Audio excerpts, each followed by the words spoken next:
Pirate Broadcast, where we interview interesting people doing interesting things, where you can expand your connections, your community. Kindness is cool and smiles are free. And let's get this party started.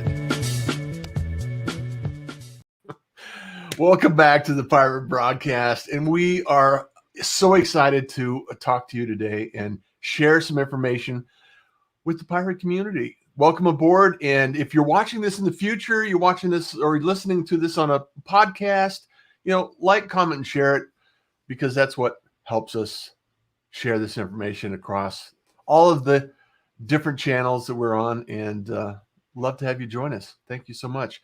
Carol, good morning. Good day. How are you doing? Good morning, Russ. I'm so happy to be here. It's exciting. Now you're a pirate. And so I just want to, I've always open the door and welcome back all the pirates that arrive and, have great conversations. And a half hour seems to go so quickly all the time that we never have enough chance to really catch up and connect like we would like to. Yeah. And so welcome back. And we were just talking before the show about a lot of different subjects.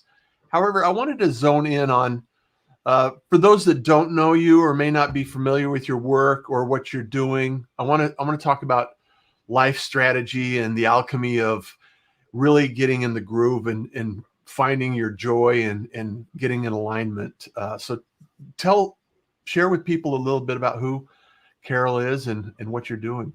Yeah. So, the last time I was on, I went more deep into my background. So I'll just do a quick overview. I was in corporate for about 20 years and had kind of decided I had had enough and made the leap into the unknown. And I really mean the unknown. I had no job to go to.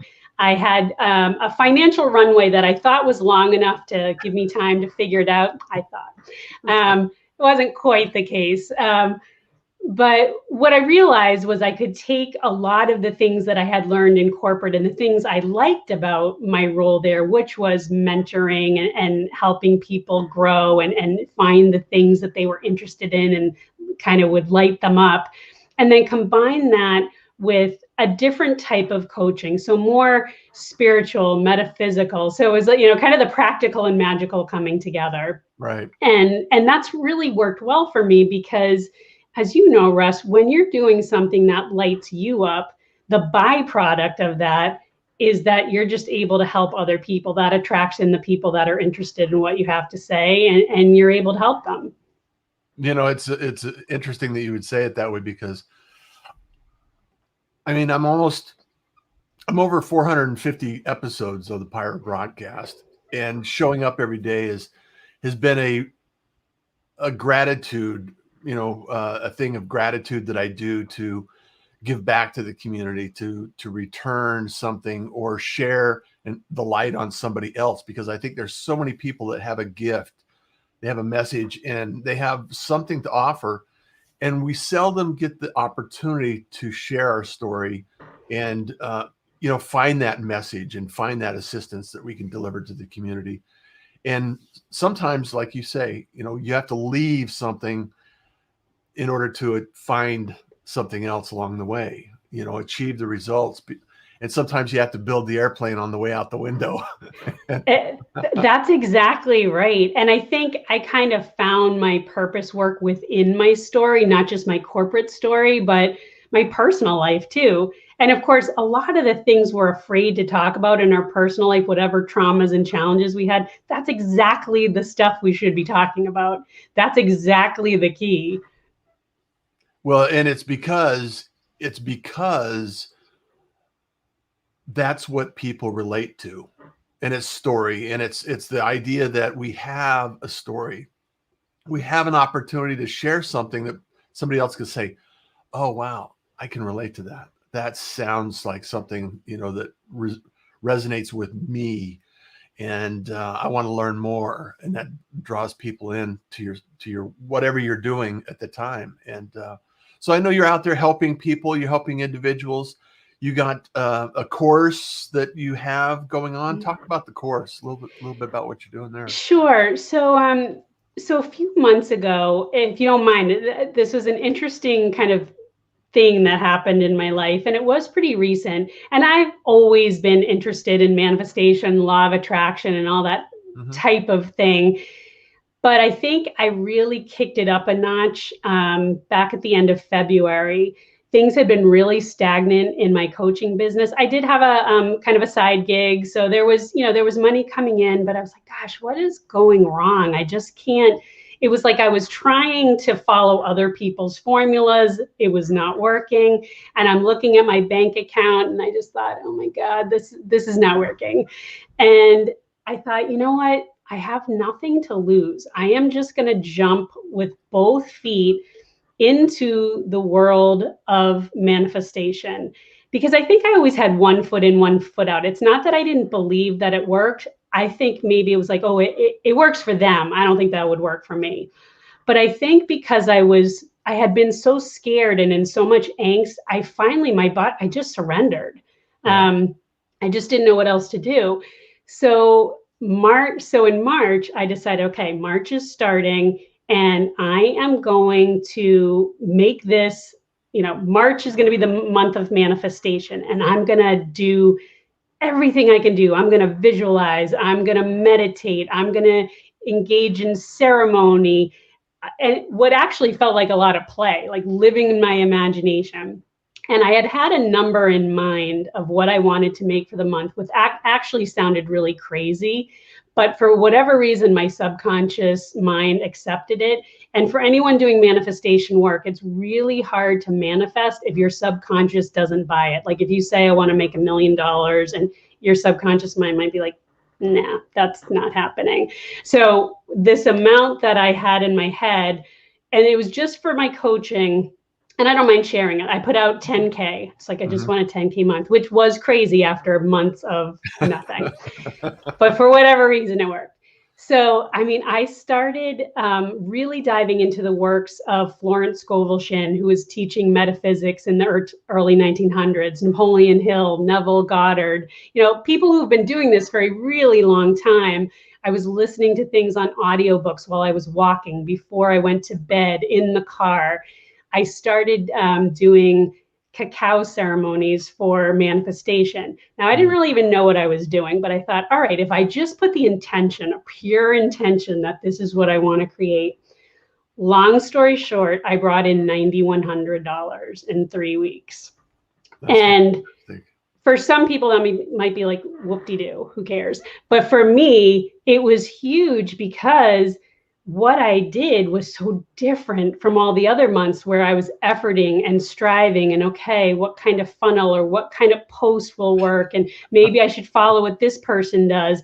And really what I did was just the inner work and the play and using my imagination and all these universal laws that I had been hearing about forever, but just really wasn't putting the faith that there was something bigger than me that was going to support me if I showed up. So, finish your thought. I'm sorry. Oh, so I was just going to say, so that's what my new program, Alchemy Underway, came out of. It's 4 weeks. It's really just an hour. 1 hour blocks for 4 weeks. And we go through this, what do you want to manifest? What are the things you want to emerge from you? What do you want to create? Because I do want to say it's bigger than like, oh, I just want a car in my driveway. That's all great. And there's nothing wrong with that. That's really fun. But I think there's more to it than that. It's really more of a connection with yourself and what wants to come out. What are you trying to create? What are you here for? I love what you're sharing, because number one, I love the idea of taking your idea and using your subconscious, thought to kind of help you identify what needs to be done next. And manifestation isn't just, you just can't, cruise on the couch and watch Netflix and manifest, money. You still have to take action associated with that. And that's what I think. Exactly. A lot of people think, well, this manifestation doesn't work because, well, you still have to do the work. You still have to do the work. Exactly. But the manifestation allows you the clarity in what actions need to take the most precedence, the most priority in your life, and understand that okay, if I remove these other noises from my life and I manifest because what your mind focuses on, that's what removes a lot of the roadblocks and brings clarity to your process. Yeah. That's the difference. And for a lot of people, what I've noticed is they need permission. So have you seen that take place in your life where, you almost have to give yourself permission to go where you are not, you're not there because you've never been there, right? Right. And it's scary to do something that's not exactly mainstream. I mean, we're all kind of taught to strive and work hard and hustle, and that's the way you get things. And that's the consciousness, the ethos we were taught, and that's slowly changing. So if I'm telling somebody, like, God, every time my mother would say, "So what's been going on?" and that March, I'm thinking, it's like, well, I was in my room having a ceremony with candles lit and banging on a drum and listening to music. She would have thought I was a nut. So it was one of those things like, okay, I know this is working, but I get it's not gonna resonate for everyone. Yeah. And I think you hit on a really good point. I think when movies like The Secret and The Book came out, at the time, I think it was a great thing because at that time in our consciousness, that's what people needed to see, that yes, my thoughts do affect things. Thoughts do create things. Thinking positive. There's nothing wrong with that. And I think people did manifest things, but I think after the last couple decades, we're realizing that's just not enough. That's not fulfilling us anymore. There has to be more. And if you look at the generations coming behind us, I mean, they are coming in just plugged in. Those old paradigms of competition and the striving and hustling, that's just changing. There's just new ways of doing things, and it's just being open to it. Yeah. Have you noticed one thing that I want to talk about and kind of unpack is this feeling of alignment? Because when you're doing something that you're in alignment with, and I've noticed this in my life, and it comes and goes, is that time disappears.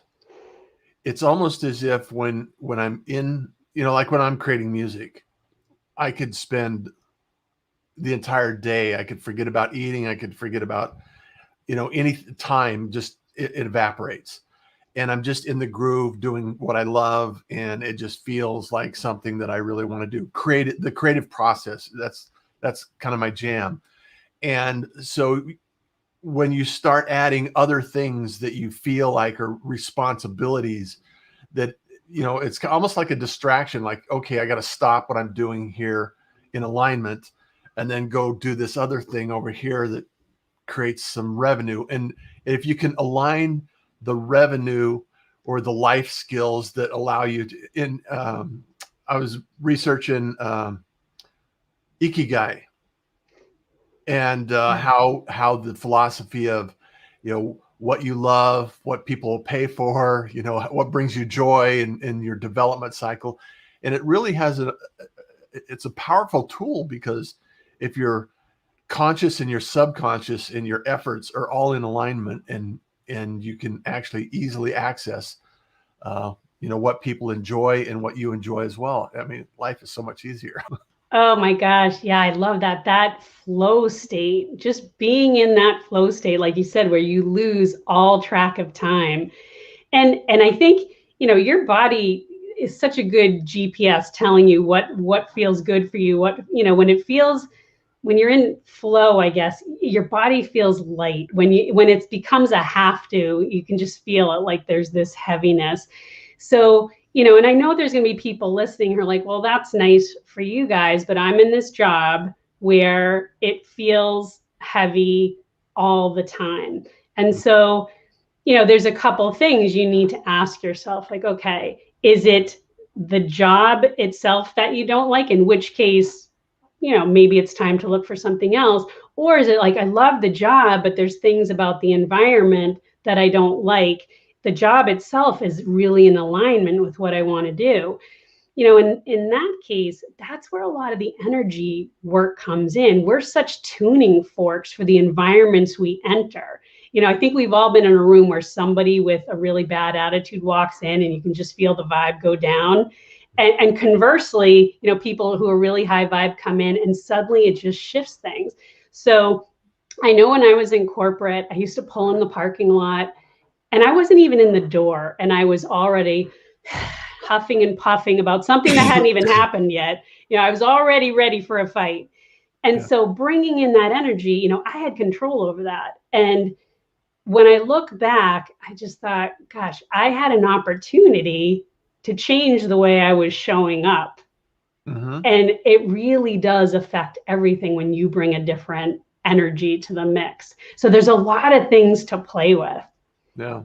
And I think a lot of times people fail to realize that even how they approach what they're doing and their perception of what the value is in their life can change if you change your perception. Because your brain doesn't know what is actually happening. It's not in tune with the emotional attachment. Right. It's in tune with what you're feeding it. Exactly so, right. Everything that you go into life with is you can approach it as, oh, I get to do this versus, oh, I have to do this. It's different energy. Yeah, a huge distinction. And I love that you touched on, kind of the subconscious doesn't know what's real and what's imagined. So if you go in kind of creating in your mind what you want, like, this is how I want this meeting to go, or this is how I want a conversation to go, and really imagine that becomes real. It always makes me laugh. I think back, I used to watch Game of Thrones, and my heart would just be beating so hard. I was in such a stress. I could barely sleep. And it's because my subconscious doesn't realize that's not real. Yeah. So we do have a lot of control over what we're allowing in and what we're putting out. I love that. I want to give a shout out to a few people in the room. Ken, the man from Malta. Thank you so much for joining us today, Ken. Thank you for being here. Jenny Gold, hi Pirates. Good morning, Russ and Carol. There you go in Colorado. Elise, in from South Africa. Thank you so much for being here. She's an awesome individual that shows up on a regular basis. Tim, morning, Russ Johns from PA. Well, thank you. I hope you're feeling better, Tim. Let's catch up soon. And Angie, she's an amazing individual. She actually introduced me to somebody I love to follow is James Wedmore. Oh, okay. So James is one of the people that I enjoy following, and he talks a lot about manifestation and how you can think and approach different things in a different concept. Jill Brown, thank you so much for being here, Jill. How are you? Hope you're well. And love how Carol lives every word. Yes, me as well. I'm a fan. Good morning, Michael Baker. How are you, Pirates? And Ken says, alignment is where it's at. Everything you want is there. Time evaporates because you are in the moment where time does not exist. Absolutely positive. Yes. True. I love it. And Jenny Gold says, yes, alignment is so important. And Wendy, good morning, Pirates. Happy to have Carol on the pirate ship. Our admiral is I can't say that. And Flo is in the middle name. Pirate Nation. So hashtag Pirate Nation. Thank you so much, Wendy, for being here. Tuning Forks, yes. Lorraine, Ireland. Awesome. Hi, Russ. Oh, awesome. Thank you so much. An international crew today. And so Jill says, thank you. So Carol, one of the things that I know that has shifted for you, because we've talked about this in the past before, is, going from corporate to your own thing. It offers you a lot of freedom, a lot of flexibility. And we were talking about the idea that, working in a corporate environment, you can do so much. It's almost like an experiment, and somebody is funding you. You have a benefactor that can actually really achieve results, but it's not your own. It's not your own. So how have you shifted your focus and your energy and your actions and taking actions now that you're doing your own thing and growing your own business? How do you reflect back on that now that you've done that for a while? It's a great question. One thing I found was I had always kind of considered myself a low energy person. I always kind of envied people who could just work all day and then go out at night or entertain clients. I just thought, oh my gosh, where do they get the energy? But it's because they loved it. And that's one of the things I realized once I started doing what I loved, my energy levels were so much more. And like you were talking about, Russ, you start working on things and you lose track of the time. You start designing your day the way you want to design your day. Your confidence level goes up too. I think at first it's very scary because you're out of your comfort zone, you're out of your bubble, you're putting yourself out there. I was afraid to show my writing. I was afraid to do a podcast. I was afraid to do something like this. But each time I did it, even if I totally sucked in the beginning, it got a little bit better each time.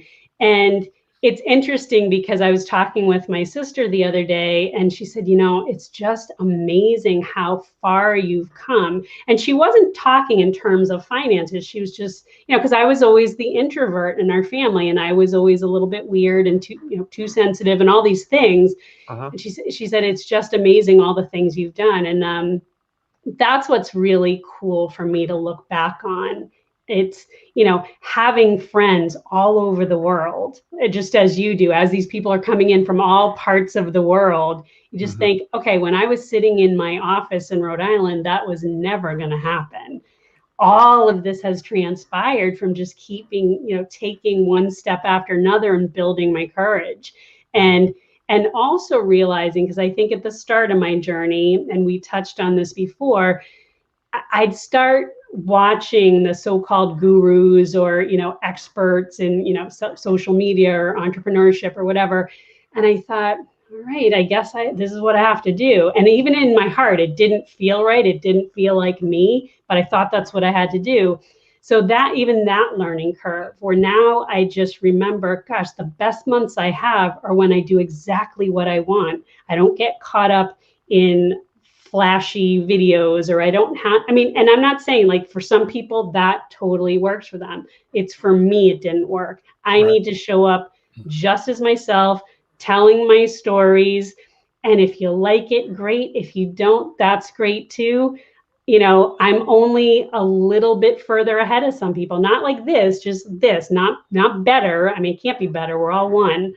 It's just a little different place on the journey where I might be able to help. So that's what I focus on, because as I work on me, which I'm going to continually, that's part of Alchemy Underway. We're always energy transmuting and under some kind of transformation. As I work on me, that's the byproduct of finding people who are like, oh, I like what she's saying. That makes sense to me. It's definitely not going to be everybody's jam. I get that. And that's okay. Well, two things are true. You have to realize that it doesn't matter what other people think. And because you will be judged, positive or negative, but you will be judged. And it's none of your business. It's none of my business how people are going to feel about me. Because until I actually start working on myself, for myself, by myself, and put myself out there and actually realize the power and authority that I have. And it's a struggle. I'm not going to pull any punches. It's an evolution. You practice every day. Just like you're saying, everybody sucks when they first do something. Yeah. It's practice. You just have to continue to practice. And with practice, the circle of your energy and your authority and your influence and everything that you want to put out to the world grows as a result of your practice. Yeah. So the more you do it, consistency, showing up, what do they say? 90% of life is showing up. Exactly. But it's really impactful to think that you've grown so much and you've changed and evolved, and you can show up and you're bringing light to the world, and people love you, and you're Oh, thank appreciated, you. and you're a pirate. So, And I'm a pirate. How does it get any better than that? Yay. and Wendy says, yes, beneficent. So there you go. All right. You got this. You are this. Jeff Young. Sorry I'm late. Greetings, Carol and Russ. Namaste. Hey, Jeff. Thank you, Jeff. Always awesome to be here. Exactly right, Carol. Do what works for you. We're all different. We're all unique creatures, and we all have a journey and a gift. Carol is awesome to work with and a beautiful friend. Thank you so much. Wendy says, other people do not think of us as much as we think they do. Yes. So true. Yes, that's so true. So what's stopping you from dancing in the rain? Absolutely nothing. Love it. I want to talk a little bit before we wrap up today about this program. You have a challenge. What's it called? What do you? So Alchemy Underway, it's really just 4 weeks. We kind of go intensive into manifestation, universal law. What do you want to bring to the world? I actually go through some, not just tools, but ceremony and techniques to help you hold that vision. Because one of the things I've learned, and many metaphysical teachers teach this, is when you are holding a vision for yourself, sometimes you wobble. There's going to be days where you're like, oh, this doesn't work. And your faith just kind of crumbles. And a lot of this is trusting that it works. But if you have a friend who also holds that same vision for you, they're not going to wobble because they can see you doing all these things and they don't really have skin in the game. So having somebody also kind of meditate on your vision has been really powerful in my life. I have a couple of friends that I partner with that we do this for each other. So I also do that for the people that I'm mentoring. So we do some of that. I have loads of tools. Not everything is going to resonate with everyone. So we kind of find what works for you. Because really the goal is I want people to be able to do this on their own. We go over a lot in 4 weeks, but the goal is this is a lifelong thing where you can keep, experiencing that emergence and manifestation and aligned opportunities and all those good things in life that we hear about and we think, well, that's nice for them. Why that doesn't happen for me? It's like, yes, it can happen for you. So it's learning that and trusting that. And we all have to find our own path. Everybody has a different, unique way of generating that enthusiasm, that energy. And it goes Exactly. back to, regardless of where you are in life, it's a stage, it's a step, it's a process. And so be patient with yourself. Yes. And give yourself permission to stumble and fall and just continue to get up, because it's so important for us to understand that, hey, it's a process. It's practicing. So for sure. And you had talked about being in flow. And I think it's also important to remember being in a flow state 100% of the time, it isn't natural. It's not sustainable. So that when you have those kind of down in the dumps, or you're feeling like your energy's really off or sad or depressed, that is it's more than okay. It's supposed to happen, because it's not that nothing is happening in your life. There's things going, on behind the scenes, but you need rest, you need time, and then you have that spike again. So just getting used to that rhythm, and everybody has their own rhythm. Yeah. I've been meditating a lot on the fact that I don't have to work 18 hours a day to accomplish a goal. I don't have to work 18 hours a day. I don't have to work, 14, 12 hours a day, whatever it takes. And it's not the amount of work that I do. It's the amount of intention and impact I can make with my time. And I think we seldom reflect on how much we can actually accomplish over time. Days are short, years are long. And so we just have to continue to pursue our goals and put the intention out there. So love that.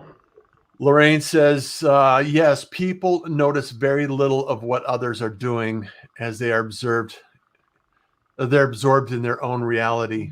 Absolutely. And a LinkedIn user, I'm not sure where the LinkedIn user is. Absolutely agree. We need downtime to appreciate the uptime. 100%. And Ken says most entrepreneurs need to learn the action of stopping. Oh, I love that. Yes, it's so true.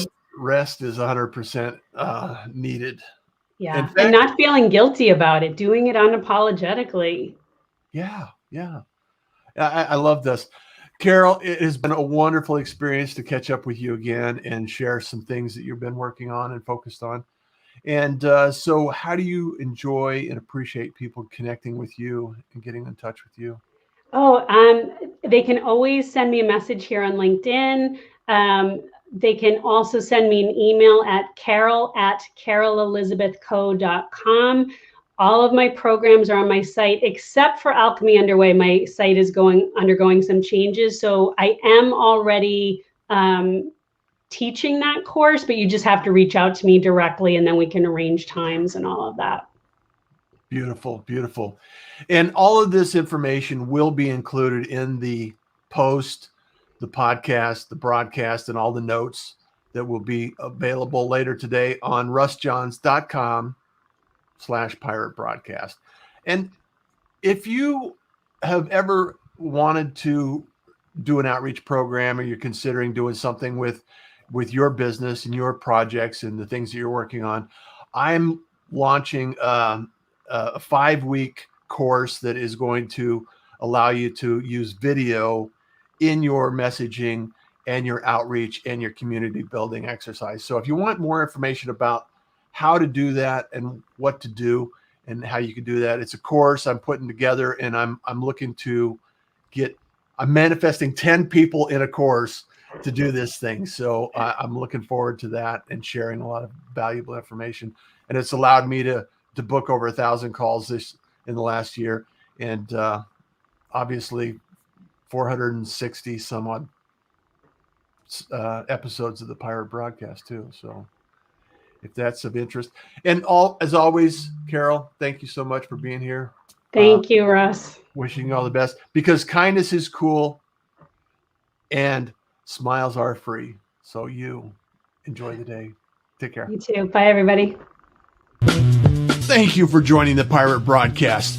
If you found this content valuable, please like, comment, and share it across your social media channels. I would love the opportunity to help others grow in their business. The Pirate Syndicate is a platform where you show up, we produce the show. It's that easy. If you want to be seen, be heard, and be talked about, join the Pirate Syndicate today.